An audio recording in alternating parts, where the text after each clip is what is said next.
Hello friends, Aman here from Nange and Company. I am currently working as analyst in audit and assurance there, or you can say as an article. Today we are gonna discuss on the topic that how we can get articleship in top 20 CA firms. जो हमसे students का एक dream होता है कि हमें अपनी articleship top 20 CA firm से करनी है. तो as results are out, most of you guys are looking for articleship, so it might help you. So to record this video, we are today having guests with us. Harsh, he is currently pursuing his articleship in chart audit domain from SS Kothari Mehta, and we are having Ayush. He is currently pursuing his articleship from ASN Associates in direct taxation. So in this video, we will be navigating through various topics और जो भी doubts आप लोगों के हैं that how you can approach the CA form or the Google forms or what kind of there are so many ways that you can approach how to get an interview opportunity, and if you are getting that opportunity, grabbing that opportunity is equally important. And finally we will be concluding that what resources you have to refer for preparing all those stuff. तो हम start करते हैं हर्ष भाई से. He is from SS Kothari Mehta, which you know वो भी एक बहुत प्रेस्टिजियस फॉर्म है. तो हर्ष भाई, एसएस कोठारी मेहता में आपको कैसे मतलब इंटरव्यू के लिए कॉल आया? अम, सबसे पहले तो मैं कहूंगा कि लिंक्डइन बहुत बड़ी हेल्प होती है सबके लिए। ऐसे ही मेरे लिए भी था। लिंक्डइन पे मैंने रिक्वेस्ट भेजने की ट्राई करी तो मैनेजर्स पार्टनर्स सबकी तरह मुझे भी ज्यादा रिस्पॉन्सेज थे नहीं। बट लास्टली एक सीनियर आर्टिकल को मैंने रिक्वेस्ट भेजी थी, उनको अपना सीवी मैंने भेजा था and he actually referred my CV to his manager. क्योंकि वो लास्ट ईयर आर्टिकल थे, वो अपनी स्टडी लीव पे जा रहे थे तो वहाँ पे वैकेंसी थी and so he field that vacancy through me and actually I got short listed and got a call for the interview. तो आपने सिर्फ एसएस केम के आर्टिकल को अप्रोच किया था या आपने मतलब बिग फोर्स वगैरह या अदर टॉप 20s में भी अप्रोच करने का ट्राई किया था? मैंने मतलब टॉप 20 की मेजोरिटी फॉर्म्स को कवर किया था अपनी कोल्ड ईमेलिंग के थ्रू एंड इवन लिंक्डइन के थ्रू। बट कुछ में इंटरव्यूज भी शेड्यूल हुए थे, कुछ में मैंने इंटरव्यूज भी दिए थे। बट सबसे ज्यादा गुड रिस्पॉन्स मेरे को एसएस केम से था। ठीक है, तो मतलब कोल्ड मेलिंग जो आपने करी थी वो कोल्ड मेलिंग भी आपके पोस्ट को ट्रैक करते थे? मतलब आप सपोज करो कोई भी फर्म को आपको ट्राई करना है तो आप कैसे मतलब कोल्ड मेलिंग करते थे? आप पीडीएफ से रेफर करते थे कोई कोल्ड मेलिंग करने के लिए, पोस्ट वगैरह को रेफर करते थे? हाँ, सबसे पहले तो जो पीडीएफ मार्केट में सर्कुलेट होते हैं ईमेल आईडीज के, मेजोरिटी उसमें फेक होती हैं बट कुछ एक्चुअली एक्टिव होती हैं जिन पे आप ट्राई कर सकते हो। सेकेंडली, लिंक्डइन पे पोस्ट आती हैं बहुत सारी वैकेंसीज की, आप उन्हें ट्राई कर सकते हो। अगर आप सही टाइम पे रीच आउट करते हो तो उनसे भी आपको हेल्प मिल सकती है बहुत। और आप लिंक्डइन पे डीएम्स कर सकते हो to the senior managers, even the partners, जो आपको हेल्प कर सकते हैं उसके अंदर।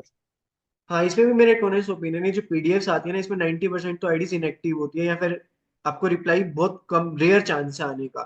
तो आप ट्राई हम्म। करो कि आप जो फर्म्स हैं उसके ऑफिशियल चैनल्स को फॉलो करो, या जो वहाँ के एचआरस हैं उनके जो वैकेंसीज पोस्ट कर रही हैं वो मेल्स पे आप डालो, रादर बीइंग कि आप कोई भी रैंडम पीडीएफ उठाओ और वहां पे लग जाओ और अपने रिज्यूमे को भेजने लगो. तो आई थिंक वो आप जो एफर्ट डाल रहे हो वो हार्डवर्क एक डायरेक्शन में भी जाए.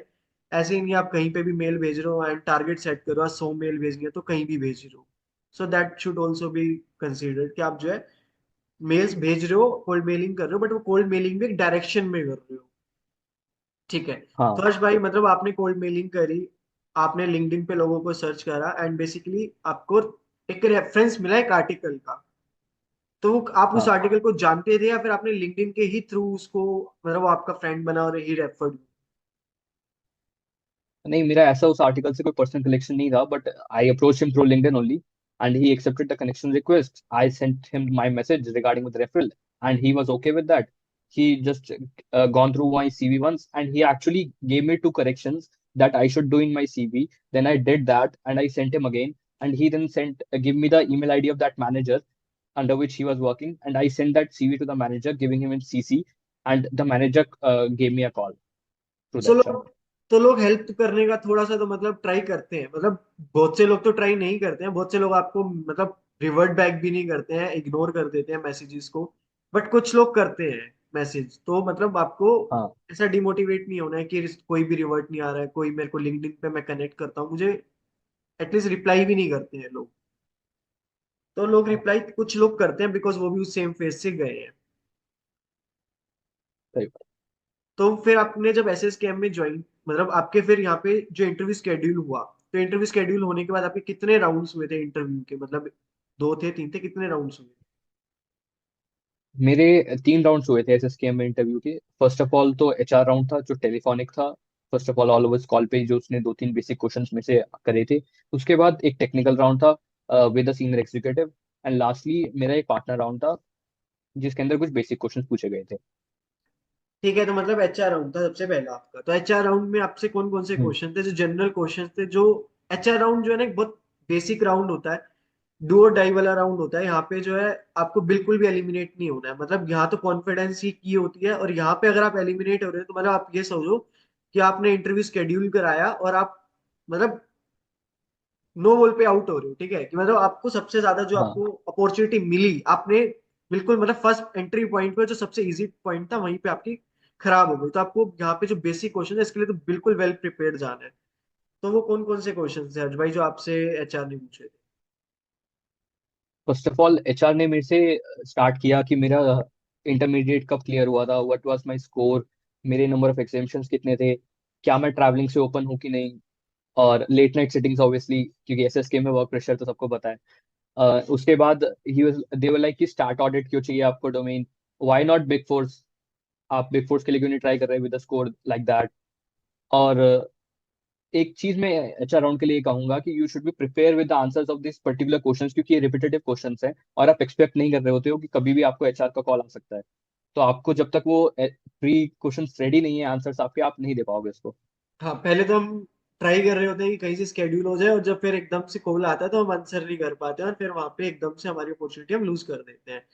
तो हमें इस क्वेश्चंस के लिए हाँ। पहले ही प्रिपेयर रहना है। ऐसा नहीं है कि अभी तो इंटरव्यू की कोई होप नहीं नजर आ रही है हमें। इस इन सब के लिए तो प्रिपेयर हो ही जाना है पहले ही। और ये बहुत रिपीटेटिव काइंड ऑफ क्वेश्चंस है, तो कॉन्फिडेंस ही की होती है। जैसे लेट सेटिंग का क्वेश्चन मुझे भी याद है, मेरे से भी पूछा था, तो मैंने कहा I just see it as an opportunity to excel myself, क्योंकि आर्टिकलशिप अपॉर्चुनिटी में आपको ग्रो करना है।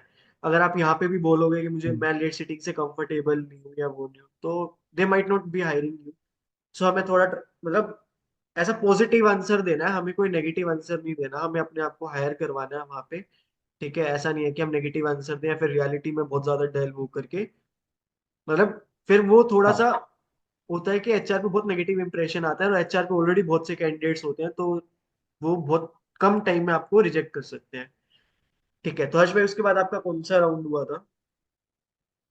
एचआर के बाद मेरा टेक्निकल राउंड शेड्यूल हुआ था जो मेरे एक सीनियर एग्जीक्यूटिव ने लिया था। उसमें बेसिकली उन्होंने टेक्निकल जैसे स्टार्ट ऑडिट का जो क्वेश्चंस होते हैं वो बहुत वाइड स्प्रेड होते हैं।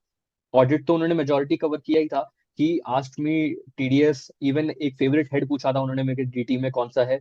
उसके बाद ही jumped into IDT, RCM, ITC और रिटर्न्स के ऊपर क्वेश्चंस पूछे थे मेरे से। देन ही went to the AS accountancy. वहां पे उन्होंने मेरे से 2 या 3 फेवरेट अपने एएस पूछे थे, उसपे से एक पे उन्होंने मेरे को केस स्टडी सी ड्राफ्ट करके दी थी कि आप इसमें कैसे ऑडिट करेंगे। तो मेरा काफी लंबा इंटरव्यू था, मेरा तो 35-40 मिनट्स का ग्रिलिंग सेशन था बेसिकली। तो आपको हर डोमेन के लिए तैयार होकर चलना है क्योंकि ऑडिट में तो आपको कुछ भी पूछा जा सकता है और बेसिक ऑडिट सब्जेक्ट पे तो आपकी कमांड होनी ही चाहिए। हाँ, अगर आप सैट ऑडिट के लिए हो तो आपको मतलब मेजरली सब टॉपिक्स को कवर करके जाना है। मैं एक सब्जेक्ट छोड़ सकता हूँ, तो वो हम्म। कोस्ट अकाउंटिंग है, शायद कोस्ट से शायद आपको कोई क्वेश्चन ना आए। उसके अलावा आपको सब हम्म। सब्जेक्ट्स पे क्वेश्चन कहीं ना कहीं मिलेंगे। सही बात। ठीक है, तो सबसे ज्यादा जो जो इम्पोर्टेंट पार्ट है वो आपको क्वेश्चंस के लिए प्रिपेयर्ड रहना है। थर्ड में उसके बाद आपका पार्टनर राउंड था। तो पार्टनर राउंड में आपका मतलब कौन कौन से क्वेश्चंस आपसे पार्टनर ने पूछे थे?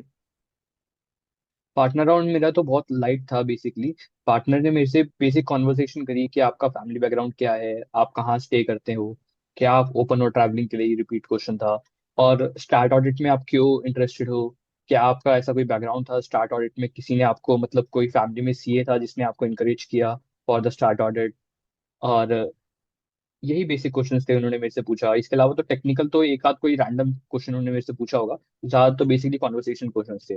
तो partner round is more of conversation, कि आप कंफर्ट दे रहे हो जिसको हायर करो आर्टिकल को, तो उसमें technical part generally touch on नहीं किया जाता है।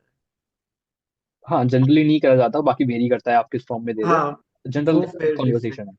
ठीक है। अच्छा, जो हर्ष भाई आपने कौन कौन सा मटेरियल रेफर किया था जो आपने ये स्टडी किया था इंटरव्यू के लिए, तो आप कौन सा मटेरियल रेफर कर रहे थे पढ़ने के लिए? फर्स्ट ऑफ ऑल जो टेक्निकल राउंड था उसके लिए तो आप जो अपना स्टडी मटेरियल है, बेसिकली आपके जो नोट्स थे, आपको उसको एक बार गो थ्रू करना है, क्योंकि आपको उसमें बेसिक अंडरस्टैंडिंग चाहिए वापसी से। बाकी जो HR राउंड के रिपीटेड क्वेश्चन थे उसके लिए आपको मार्केट में कई सारे पीडीएफ मिल जाएंगे सर्कुलेट होते हुए, या आप खुद भी सेल्फ अपने एनालाइज करके लिख सकते हो अपने आंसर्स को एक बार, कि ये आंसर्स मेरे हिसाब से होने चाहिए इस पर्टिकुलर क्वेश्चंस के। और उसको आप एक बार ट्राई कर लीजिए, एक दो बार बोलने का, और आपका उस पर कमांड आ जाएगी फिर। हाँ, जैसे ऑडिट के लिए मैंने क्या किया था, जैसे मेरे को ना एएस के लिए एक समरी पीडीएफ मिल गई थी, तो मैं भी ट्राई करूंगा कि वो पिन कर दूं। तो वो एएस की पीडीएफ बहुत अच्छी थी जो मैंने रेफर करी थी। फिर ऐसे एसेज हैं जो एसेज के लिए, मतलब जनरली हमें एसेज की जो लैंग्वेज है वो हमें थोड़ा स्टडी कर लेनी है, ठीक है, बहुत ज्यादा डीपली डेवलप नहीं करना। अब जैसे कारों की जो रिपोर्टिंग है हम्म। वो मुझे पता है, मतलब मैंने जितने भी लोगों से पूछा तो कारों पे जनरली कोई ना कोई क्लोज पूछ रहे थे, मतलब पूछ रहे इंटरव्यू थे। में। तो आपको जो मेजरली जो टच ऑन एरियाज हैं जो होने ही है टच, उसके लिए आपको वेल प्रिपेयर्ड जाना है। आपको पूरा प्रिपेयर्ड होना है, हम्म। पहले से ही प्रिपरेशन करके रखना है। और जैसे मुझे पता है कि मतलब आईडीटी में आरसीएम आपसे जनरली पूछते ही हैं वो लोग, या फिर सप्लाई की हम्म। डेफिनेशन वाला पार्ट हो गया, रिटर्न्स वाला पार्ट हो गया। मतलब आपको बहुत ज्यादा डेप्थ में नहीं जाएंगे अगर आप चार्ट ऑडिट के लिए हो, तो शायद आईडीटी में बहुत इन डेप्थ कोई क्वेश्चन नहीं आएगा। बट हाँ, जो ओवरऑल बेसिक क्वेश्चंस है टीडीएस पे, टीसीएस पे, तो ये क्वेश्चन आपको आने चाहिए। ये आपको हम्म। ओवरऑल प्रिपरेशन आपका होना चाहिए। अब जैसे मुझे भी जैसे एक्सेल पे भी कुछ क्वेश्चंस, मतलब कुछ लोगों से कुछ फॉर्म से पूछा था एक्सेल पे, जैसे आपको तो कुछ जनरलाइज फॉर्मूलाज आपको आने चाहिए ऑलरेडी। तो आपका जो आईटी का जो रोल है, मतलब आपने आईटी करी है तो उसका भी कोई एक थोड़ा बहुत रोल प्ले होता है। मतलब आप वी लुकअप का फॉर्मूला देख रहे हो या कोई भी फॉर्मूला देख रहे हो, तो वो जनरली आपसे शायद पूछ सकते हैं। मुझे याद है मेरा वीडियो में एक राउंड हुआ था, तो वहां पे उन्होंने मेरे से केस स्टडी राउंड करवाया था। तो एक्सेल के लिए थोड़ा सा आपको रेडी रहना है कि आपको एक्सेल के लिए प्रिपरेशन होना चाहिए। मतलब बहुत ज्यादा प्रिपेयर्ड नहीं होना है, बट हाँ थोड़ा बहुत एक्सेल आना चाहिए। शायद आपको बाद में भी हेल्प करेगा when you starting as an article, तो आपको बाद में भी शायद ही हेल्प मिलेगी। सही बात। तो थैंक्स हर्ष भाई आपकी हेल्प के लिए। For your help, I will pin all my resources which I referred to prepare for the interviews, and I will be also pinning my LinkedIn profile. You can reach out to LinkedIn profile anytime if you have any doubt.